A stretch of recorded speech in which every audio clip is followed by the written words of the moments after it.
Alright, what's going on, guys? This is Nick from Budget Build Garage, and today I'm showing you off our new big block Chevy motor that we got off of Craigslist for $200. It looks to be in pretty good shape. The story was the guy bought it like a decade ago, thought it was a 4-bolt main, turned it over. It was a 2-bolt main as he was taking everything apart and gave up on it and bought something else. So it's been sitting as you see it, which I'm not too happy about. It kind of sucks because, like, I mean, everything is exposed. You can get a bit of rust. There's no tape over any of the spark plug holes or anything like that.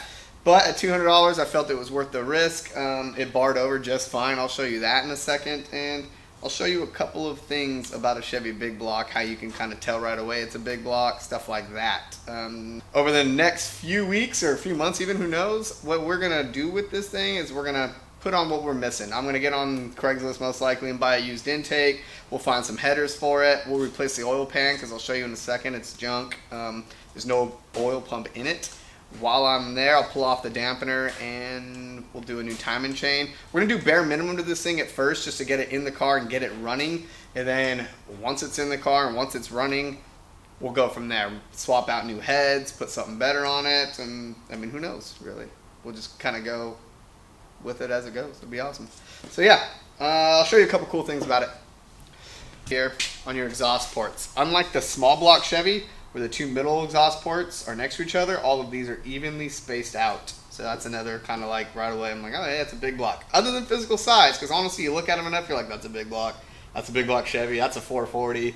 You know, Chrysler, that's a Hemi. They're all pretty easy once you see them a lot, but if you're not used to it, you're seeing an old car, these guys are evenly spaced out. In a Chevy, it's probably a big block Chevy. Next, back here, when you're buying one of these things, let me see. Let me grab a flashlight. I want to show you something. All right. So when you're buying one of these used, there's always some guy that's going to point to this. It says high performance pass. He's going to point to that and be like, yeah, that thing's a good motor. Trust me, it's awesome. All of them came with that.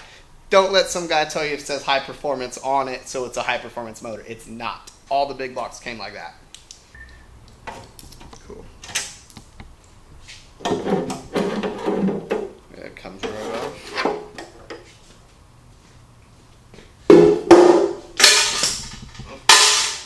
Okay. These are your main caps. They bolt the whole crank in. You can see there's a bolt here and there's a bolt here.